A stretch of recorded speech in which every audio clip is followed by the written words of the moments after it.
हमारा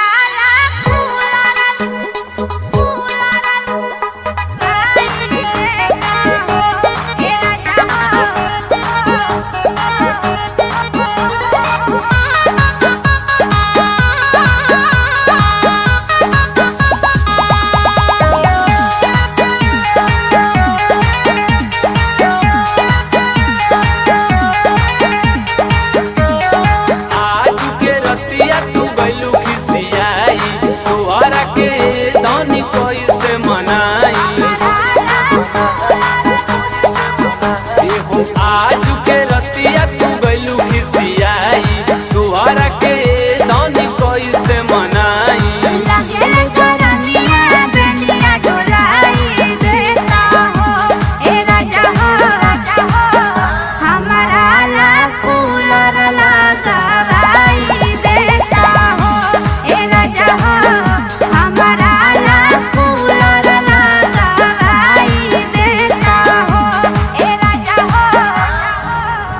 लगवा देना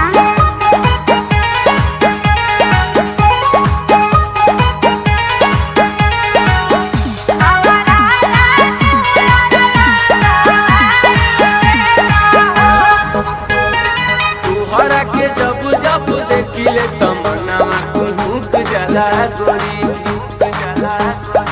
अखिया के सोझा रहेलू तो दिलावा करेला थोड़ी थोड़ी।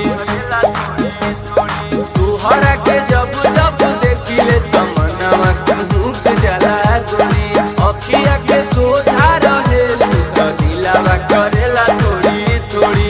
रजनीगंधा फूलवा से सजिया सजाई देता हो ए राजा हो हमारा ला फूल लगाई देता हो ए राजा हो हमारा ला फूल लगाई देता हो ए राजा हो। फूल लगवा देना जी ए राजा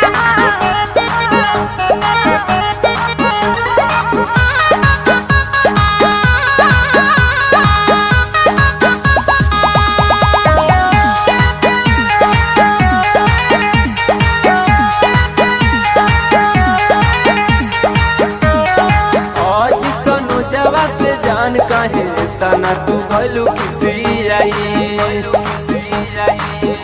मन राम सुर से जान काहे करेलू लहड़ाई।